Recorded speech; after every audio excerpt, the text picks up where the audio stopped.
नमस्कार, आप देख रहे हैं सबसे बड़ा मुद्दा। मैं हूं आपके साथ राहुल राजपूत। योगी सरकार जनसंख्या नियंत्रण कानून पर मसौदा क्या तैयार करा रही है? बड़बोले नेताओं की बाढ़ आने लगी है।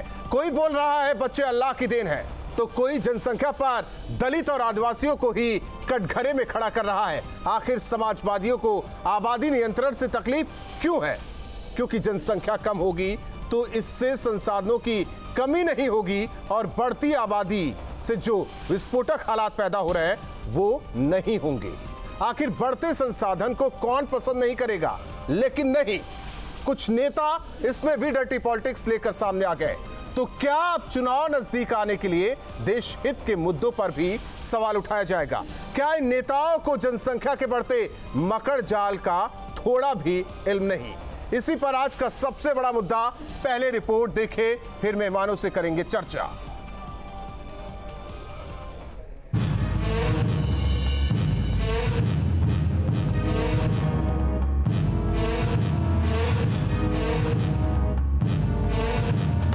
आबादी सबसे ज्यादा जो बढ़ रही है वो दलितों से, वो आदिवासियों के यहाँ बढ़ रही है।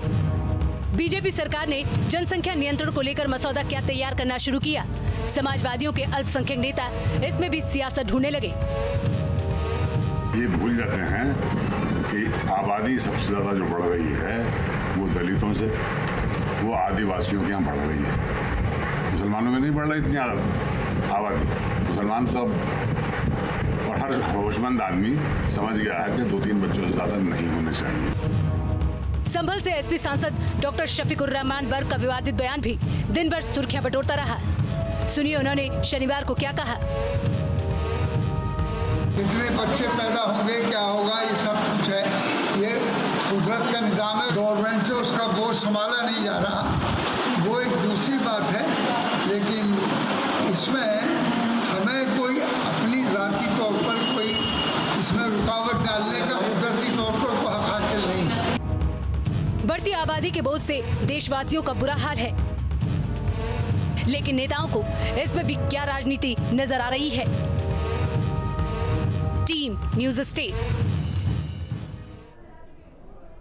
और सबसे बड़ा मुद्दा में हमारे साथ मेहमान जुड़ चुके हैं। सबसे पहले परिचय करवा देते हैं डॉक्टर सतीश प्रकाश जी, दलित चिंतक हमारे साथ जुड़ चुके हैं। अनुराग भदौरिया जी, प्रवक्ता समाजवादी पार्टी, हिलाल नकवी जी, प्रवक्ता कांग्रेस, और हीरो वाजपेयी जी, प्रवक्ता बीजेपी।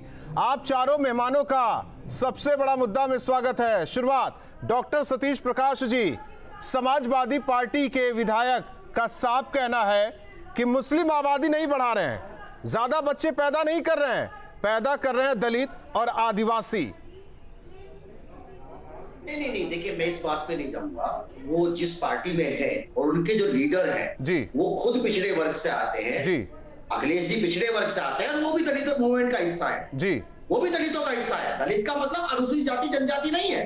दलितों का मतलब है कि तमाम पिछड़ा और तमाम जो अनुसूचित जाति जनजाति की जो पूरा का पूरा एक समूह है, वर्ग समूह है। तो अगर उनको ऐसा लग रहा है तो सवाल उनसे पूछे, लेकिन मैं यहाँ मुद्दा ये नहीं है। नहीं तो ये अपमान नहीं है, ये दलितों का अपमान नहीं है, फिर ये आदिवासियों का अपमान नहीं। वो दलित जिन्होंने अपनी मेहनत से इस देश को खड़ा किया, वो आदिवासी जो इस देश के रीढ़ हैं। नहीं, देखिए कहीं ना कहीं जाल में फंसाया जा रहा है इस देश की जो भोली भाली जनता है, चाहे वो दलित हो। सर फंसा कौन रहा है? सतीश प्रकाश जी, फंसा कौन रहा है? इकबाल महमूद को ये कहना ये उनके लिए जायज है? माफी मांगनी चाहिए दलितों से, आदिवासियों से। अरे भाई सुनिए, साक्षी महाराज से जाकर के सवाल पूछो ना कि जो 8 बच्चे पैदा करने की दुआई दे रहे हैं, इन्होंने तो अभी संख्या गिनवाई नहीं है। बीजेपी तो आप भी मानते हैं? साक्षी महाराज जी ने बाकायदा 1 मिनट सतीश प्रकाश जी, यानी कि आप हाँ में हाँ मिला रहे हैं फिर? नहीं, मैं हाँ में हाँ नहीं मिला रहा। देखिए अगर कोई भी बयानबाजी जनसंख्या नियंत्रित होनी चाहिए, इसमें कहीं कोई सवाल नहीं है। जनसंख्या के बढ़ने के कारण ना जाति हो सकती ना धर्म हो सकता। जनसंख्या के बढ़ने का कारण है अज्ञानता, अशिक्षा, सुविधाओं की कमी। आप मानेंगे इसको? आप एक पढ़ा लिखा मुस्लिम भी उतने ही बच्चे पैदा करता है जितने एक पढ़ा लिखा हिंदू पैदा करता है। कहीं ना कहीं एक भ्रांति है सोसाइटी के बीच में, और आबादी बढ़ने का कारण और बच्चे पैदा करने का कारण वर्ग विशेष का नाम क्यों लिया जा रहा है? वो सामाजिक। अनुराग भदौरिया जी, वर्ग विशेष का नाम क्यों लिया जा रहा है? जाति विशेष का नाम क्यों लिया जा रहा है? नहीं, अगर वो वर्ग विशेष आप छोड़िए, सतीश प्रकाश जी आपके पास आएंगे। हालांकि अनुराग भदौरिया जी से ये सवाल है, आपके पार्टी के विधायक क्यों कह रहे हैं, दलितों की बात क्यों कर रहे हैं, आदिवासियों की बात क्यों कर रहे हैं? अच्छा, मुझे पूरा विश्वास है, मैं बोलूंगा तो आप बीच में टोका टाकी नहीं करेंगे, मेरे सवाल को पूरा सुनेंगे। देखिए, सवाल ये नहीं है, सवाल अभी उत्तर प्रदेश के अंदर में ये है कि भारतीय जनता पार्टी के पास कोई मुद्दा नहीं है, क्योंकि मुद्दा विहीन हो चुकी है। उत्तर प्रदेश में लगातार जिस तरह से महिलाओं पर अत्याचार हुआ और जिस तरह से अभी पंचायत के चुनाव में तानाशाही और सरकारी मशीनरी द्वारा तांडव करवाया, और जिस तरह से हमारे जो सदस्य थे, जिला पंचायत सदस्यों को जिस तरह से उनपे बुलडोजर चलाए और उनके मकानों को गिराया, धमकाया, डराया। सर छोड़ दीजिए, ये अलग विषय हो गया। आपने कहा कि आपको टोकेंगे नहीं, लेकिन टोकेंगे अनुराग भदौरिया जी। जब डिबेट की लाइन से आप अलग जाएंगे, चर्चा की लाइन से आप अलग जाएंगे, तो टोकेंगे आपको, क्योंकि वक्त सभी को देना है। मुझे बोलने दीजिए, मुझे नहीं जैसे बढ़ती जनसंख्या में संसाधन कम होते जा रहे हैं, वैसे बढ़ते गैस में हमारा वक्त भी कम होता जा रहा है, और ज्यादा बोलेंगे तो और वक्त कम होगा। आप ये साफ कर दीजिए कि आपके समाजवादी पार्टी के विधायक आखिर ऐसा क्यों बोलते हैं कि दलित और आदिवासी उनकी वजह से जनसंख्या बढ़ रही है? अच्छा, हो गया, अब मैं बोलूं, हो गई वो आपकी राम कहानी, तो मैं बोल सर राम कहानी नहीं सुना रहे हैं आप, रामचरित का पाठ नहीं कर रहे हैं, आपसे सवाल कर रहे हैं। अगर आपको कहानी लग रही तो लगे। इतने में बिल्कुल लगी रही है, क्योंकि आपकी आवाज से पता चल रहा है। मैं इतनी देर में तो मैंने पूरी बात खत्म कर दी होती, जितना आपने मेरा भी टाइम लिया, जनता का भी लिया, टीवी का भी लिया। अब धन्यवाद बताने के लिए। अब आ जाइए सवाल पर। हाँ, अब मुझे बोलने दीजिए ना। फिर वही मैं कह रहा हूँ कि उत्तर प्रदेश के अंदर में समस्या क्या है अभी? समस्या यह है कि भारतीय जनता पार्टी असली मुद्दों से ध्यान भटकाना चाहती है। यही भारतीय जनता पार्टी, इसमें पलट के पूछूं कि असम में इन्होंने क्या कानून बनाया इसके बारे में? सर उत्तर प्रदेश के नेता हैं आप, कहां से एमएलसी हैं आप? आज नहीं, ये देखिए, कुतर्क ना कीजिए सर, देखिए कुतर्क ना कीजिए। हम अगर आप बात कीजिए तो यहाँ उत्तर प्रदेश की बात कीजिए। देखिए वक्त ज़ाया कर रहे हैं आप। हीरो वाजपेयी जी, कुछ भी सवाल हो, कोई कुछ भी कहे, सवाल सरकार से करेंगे, सवाल बीजेपी से करेंगे, ये सब के सब। सरकार बीजेपी से करिए सवाल, आपका हक है। अनुराग भदौरिया जी, आपका हक है, आपका हक है, लेकिन दलितों का अपमान क्यों, आदिवासियों का अपमान क्यों किया जा रहा है? और आपके ही विधायक, आपके ही सांसद अनाप शनाप बयान क्यों देते हैं? हीरो वाजपेयी जी, जो मन में आए ये बोल जाए, जिस पर विशेष के खिलाफ बोलना बोल जाए। इसलिए विफर रहे हैं कि मैं मानता हूं कि देखिए इस मुद्दे में 3 बातें हैं, और वो मुझे लगता है कि ध्यान से जनता को भी सुननी चाहिए और अनुराग जी को जरूर सुननी चाहिए। पहली बात यह है कि जनसंख्या उत्तर प्रदेश की विश्व का 6ठा देश है। आबादी नियंत्रण के लिए कानून बनना आवश्यक है, जिससे विकास समुचित हो सके। विकास की राह पे उत्तर प्रदेश योगी आदित्यनाथ के नेतृत्व में चल रहा है, और जनसंख्या नियंत्रण से ही और तेजी से आगे बढ़ेगा। कानून बनना आवश्यक है।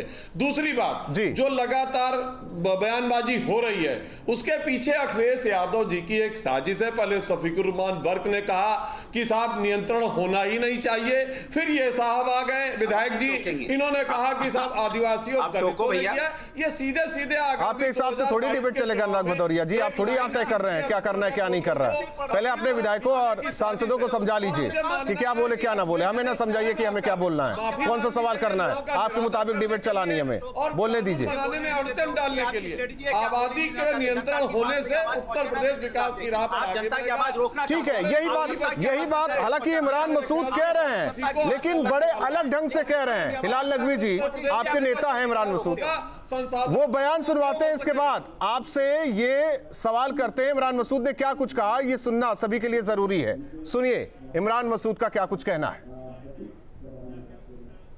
देखिए, जनसंख्या नियंत्रित होनी चाहिए, देश के विकास के लिए ये आवश्यक है,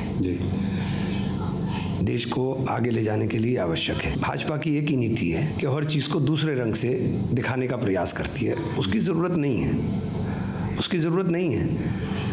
जनसंख्या नियंत्रण के ऊपर कुछ लोग बड़े हार्ड लाइनर स्टेटमेंट्स देते हैं। अल्लाह की मर्जी है, अल्लाह ने वो तरीके भी बताएं कि जिन तरीके से आप बिना किसी चीज़ को इस्तेमाल किए हुए, गर्भ निरोधक को इस्तेमाल किए हुए, उसको आप प्लान कर सकते हो। हिलाल नकवी जी, तरीके तो बता रहे हैं इमरान मसूद। सवाल इस बात को लेकर है कि अगर कुछ भी मसौदा तैयार होता है तो सरकार पर सवाल कीजिए, उठाइए, विपक्ष में बैठे उठाइए, सवाल इस बात का, किसी बीजेपी नेता का अभी तक बयान नहीं आया है कि किसी जाति विशेष को बोला जाए, लेकिन ऐसा क्यों हो रहा उत्तर प्रदेश में? जनसंख्या नियंत्रण होगा, सबकी भागीदारी होगी, संसाधन सबको मिलेंगे, उसमें क्या हिंदू, क्या मुस्लिम, क्या दलित, क्या आदिवासी, क्या अगड़ा, क्या पिछड़ा, तुष्टीकरण की राजनीति आखिर क्यों? और इमरान मसूद संभल के तो बोले, लेकिन सियासी बू साफ तौर पर उनके बयान में। देखिए, एक बात बहुत स्पष्ट है कि जनसंख्या नियंत्रण होनी चाहिए। इससे तो कोई भी इंसान नहीं कहेगा जनसंख्या नियंत्रण नहीं होना चाहिए। यहाँ पे मूल प्रश्न दो उठते हैं। पहला और सबसे बड़ा प्रश्न ये उठता है कि जब जनसंख्या नियंत्रण का कानून बनाया जा रहा है, इसमें सबसे ज्यादा विपरीत परिस्थितियों में वो आएंगे जो आर्थिक रूप से पिछड़े हुए हैं। क्योंकि जैसे जो भी इकोनॉमिक्स का आप डेटा उठा करके देख लिए, जो भी आप जो है डेमोग्राफी को अगर आप पढ़ें, जिसको जो जनसंख्या के जो पढ़ने की बात है, हर जगह कहा जाता है कि जनसंख्या जो है वो जैसे जैसे शिक्षा कम होती है, जैसे जैसे आर्थिक रूप से आदमी कमजोर होता है, वैसे वैसे जनसंख्या बढ़ती है। इसलिए इसको किसी भी जाति से जोड़ना, किसी मजहब से जोड़ना दुर्भाग्य। कौन जोड़ रहा है इसमें? नहीं, यहाँ अभी स्टैंड लेंगे ना, आपको भी स्टैंड लेना पड़ेगा इलाल नकवी जी। अगर वाकई आप नेता हैं, आप आम जनमानस की भावनाओं को समझते हैं, तो आपको भी स्टैंड लेना होगा कि दलितों की बात ना करें, आदिवासियों की बात ना करें। राहुल जी, अगर आप हमारी बात को सुने और थोड़ा सा धैर्य रखें तो आप शायद अप्रिशिएट कर पाएंगे। देखिए, हम आपका क्वेश्चन कितने ध्यान से सुनते हैं। हमने वही तो बात कही कि जितने भी लोग जो ये समझते हैं कि जनसंख्या का वृद्धि का कारण कोई भी जाति है, कोई धर्म है, कोई समूह विशेष है, तो वो दुर्भाग्यपूर्ण एक स्टेटमेंट है। जनसंख्या का सीधा संबंध। और इसी आपके बयान पर अनुराग भदौरिया जी मुस्कुरा रहे हैं। अच्छा लग रहा है कि उनके नेता अच्छा कर रहे हैं, अच्छा बोल रहे हैं। तुष्टीकरण की राजनीति जो करें, उनका तो वोट बैंक तो सद रहा है। एमवाई फैक्टर उनका 2022 को लेकर सद रहा है। अपने मुस्लिम नेताओं को इसलिए आगे कर रहे हैं कि आप बोलिए जातियों में विघटन हो, वोट मिलता रहे। कम गिरो ना, जितना उतना गिरो जितना आपके नेता गिर रहे हैं। अनुराग भदौरिया जी, देखिए, व्यक्तिगत दुश्मनी ना निकालिए, आप समझ जाते हो, व्यक्तिगत दुश्मनी ना निकालिए कि आपके हिसाब से हम बोले, आपके हिसाब से बोले। अपने नेताओं को संभालिए, अपने नेताओं को संभालिए। अगर जिस तरीके से सतीश प्रकाश जी भी कह रहे हैं कि समाजवादी पार्टी के राष्ट्रीय अध्यक्ष भी उसी जात से आ रहे हैं, तो ये सीधा सवाल तो उनके लिए भी है कि आपके विधायक और आपके सांसद। अनुराग भदौरिया जी, तुष्टीकरण की राजनीति कब तक समाजवादी पार्टी करती रहेगी? अब हो गया, आप मुझे समाज देंगे कि आप बीच में फिर टोकेंगे? समाजवादी यानी कि सारा सभी समाज में सभी का हिस्सा लेकर चलिए। हाँ, अच्छा ठीक है, आप बोलने तो हो गया ज्ञान आपका, मैं बोल लूं। अब आप ज्ञान दे दीजिए। अरे हाँ, ज्ञान सुन लीजिए, मैं जनता को देता हूं, आपको क्यों दूंगा। मैं सुनिए, उत्तर प्रदेश के अंदर में किसी ने अगर जाति धर्म की राजनीति की इस देश के अंदर में, तो किसी से भी पूछ लो, सब कहेंगे भारतीय जनता पार्टी। और जहां तक दलितों का अपमान, भारतीय जनता पार्टी के बैठे नेता यहाँ पे ये घेरा डालो जाते थे, वहां पे गांव में इनको चौपाल लगाने के लिए बोला जाता है, तो दलितों घर में खाना पसंद नहीं किया, उनके खाट पे सोना पसंद नहीं किया, उनके घर का पानी पीना पसंद नहीं किया, 5 स्टार होटल से खाना मंगाया करते थे। भूल गए क्या ये बात? ये मूंछ नोचने वाले लोग हैं जो घोड़े पे नहीं बैठने देते थे। ये बात करेंगे उत्तर प्रदेश के अंदर में। उत्तर प्रदेश के अंदर में जब से भारतीय जनता पार्टी, अरे बहन मायावती जी के साथ क्या दुर्व्यवहार किया था आपने? का विकास हुआ है, उसको भूल गए आप? इसके अंदर में यहाँ पे आदमी, मैंने आपको दलितों के अपमान की बात करने वाले भूल गए, जिसपे भारतीय जनता पार्टी दलितों की नेता 4 बार की मुख्यमंत्री रही मायावती का कितना अपमान किया था आपने? जिसपे भारतीय जनता पार्टी चर्चा नहीं करना चाहती है। पंचायती चुनाव में इन्होंने तांडव करवाया। अरे क्यों इस बात पर आप बात नहीं कर रहे कि मायावती जी के साथ क्या व्यवहार किया था और उसकी माफी मांगी और घुटनों में बैठ के उस मुकदमे को वापस कराया? मैं अभी कोई भूला नहीं, हाथरस में बच्ची के साथ क्या अन्याय किया था, रात के अंधेरे में बच्ची को जलाने वाले लोग। लेकिन आप ये नहीं मानते कि जो आपके विधायक ने कहा वो गलत कहा? रटा रटाया भाषण मत पढ़िए। अनुराग भदौरिया जी, शफीकुर रहमान बर्क ने जो कहा वो गलत कहा, ये नहीं कभी मानेंगे आप? सुन तो लीजिए, उत्तर प्रदेश के अंदर में अगर कोई भी जाति धर्म की राजनीति करता है तो ये मान ही नहीं सकते ना। आप अपने दोस्तों से पूछ लीजिएगा, आज अभी बुलेटिन खत्म होने के बाद जो आपके पत्रकार बंधु अकेले में आपको बता आप खुद अपने आप से पूछ लीजिएगा कि जो आपके विधायक ने कहा वो सही है। आप शफीकुर रहमान बर्क के बयान के बाद अपने आप से खुद पूछ लीजिए, शीशे के सामने खड़े होकर अनुराग भदौरिया जी खुद पूछ लीजिए, आपकी अंतरात्मा जवाब देगी। अगर वाकई नेता होंगे आप, वाकई जन नेता होंगे आप, तो आप सवाल खुद से कीजिए आप सवाल खुद से कीजिए, बहुत हो गया, आपने सवाल उठाया, सवाल हमने किया, आपने सवाल दूसरों से पूछ लिया। पत्रकार तो बनो, दूसरे आप पहले नेता तो बनिए, जवाब देने दो। आप तो पहले नेता बन जाइए। नेता गलत को गलत नहीं, सही को सही नहीं, आप पहले नेता बन जाइए, बोलने दो भाई मेरे, नेता बन जाइए, नेता, टीवी वाले नेता ना बनिए, जन नेता बनिए, नेता बनिए, हमें छोड़िए सर, छोड़ दीजिए, छोड़िए। नहीं, समाजवादी पार्टी का प्रवक्ता तो हूँ नहीं कि मैं खुद ही समाजवादी पार्टी के सवाल करने लगूंगा। Hero Vajpayee ji, hero Vajpayee ji, hero Vajpayee ji, हमें आपने पद नहीं दे रखा कि आपके हिसाब से चलेंगे। हीरो वाजपेयी जी दलितों की बात आज वो कर रहे हैं जो आपने सवाल किया, जो आपने जवाब दिया है। सवाल इस बात का, ये एक बार के लिए मानने के लिए तैयार नहीं कि इनके विधायक ने गलत बोला, इनके सांसद ने गलत बोला, ये उसको और बेहतर तरीके से पेश कर रहे हैं। नहीं देखिए, समाजवादी पार्टी को अनुराग भदौरिया जी, देखिए ये इनका एक सोचा समझा, थोड़ा आप अपना थोड़ा कूल कर लीजिए, अच्छे नेता हैं तो और आदिवासियों के बीच में भारतीय जनता पार्टी वर्षों से काम कर रही है और ये वर्ग भारतीय जनता पार्टी पर विश्वास करता है, थोड़ा ठंडा हो जाइए। इसलिए ये सोची समझी रणनीति है अपने मुस्लिम जनप्रतिनिधियों से इन जातियों का अपमान कराना और चुनाव में फायदा लेने के लिए सब करा जा रहा है। और ये सीधे सीधे समाजवादी पार्टी के मुखिया दोषी हैं, उनको माफी मांगनी चाहिए दलितों से, आदिवासियों से, और पहले वो माफी मांग चुके हैं। बहन मायावती का अपमान करने की माफी मांगी और हाथ जोड़कर मुकदमा वापस कराए हैं, तो ये लोग किस मुंह से बात करते हैं, पहले भी अपमान कर चुके हैं। लेकिन ये मानने के लिए तैयार नहीं होंगे। और एक सवाल, एक छोटा सा सवाल आपसे हीरो वाजपेयी भी, ऐसे बयानों को लेकर कानूनी कार्रवाई आखिर क्यों ना होनी चाहिए? आखिर क्यों ऐसे बयानों पर लगाम नहीं लगनी चाहिए कि जो समाज में विघटन पैदा करे? ऐसे लोगों के खिलाफ कार्रवाई क्यों नहीं? देखिए, चुनाव आगे सामने आ गया, हताशा साफ दिख रही, जिला पंचायत अध्यक्षी ने इनको ढूंढे प्रत्याशी नहीं मिल रहे, तो इसलिए घबराहट बिल्कुल सामने आ गई। तो आगे फिर वही दीवार वैमनस्य की खींचने के लिए हिंदू और मुसलमानों में फिर इस तरह की बयानबाजी इनके मुस्लिम जनप्रतिनिधियों द्वारा की जा रही है और इसके लिए सरासर अखिलेश यादव दोषी है। उन्हें सामने आकर फिर से एक बार अखिलेश यादव को आकर दलितों से और आदिवासियों से माफी मांगनी चाहिए। पहले भी घुटनों के बल बैठ के माफी मांग चुके हैं, मुकदमा वापस करा चुके हैं बहन मायावती जी से, इसलिए अनुराग भदौरिया को भी फिर से माफी तो मांगनी चाहिए इनको, और इन्हें खुद माफी तो मांगनी चाहिए। बहुत बहुत धन्यवाद आप चारों मेहमानों का हमारे साथ सबसे बड़ा मुद्दा में जुड़ने के लिए। आखिर दलितों का अपमान क्यों, आदिवासियों का अपमान क्यों, जो कहना है वो कहें। तुष्टीकरण की राजनीति क्यों समाजवादी पार्टी के विधायक और सांसद कर रहे हैं? आखिर 2022 से पहले ये समाज में जहर क्यों घोला जा रहा है? आखिर ऐसे लोगों पर कार्रवाई क्यों नहीं? ऐसे बयानों को लेकर कानूनी कार्रवाई क्यों नहीं? या तो दलितों से, आदिवासियों से ये माफी मांगे, या तो इन पर कानूनी कार्रवाई होनी चाहिए। सबसे बड़ा मुद्दा में आज के लिए बस इतना ही, दीजिए इजाजत।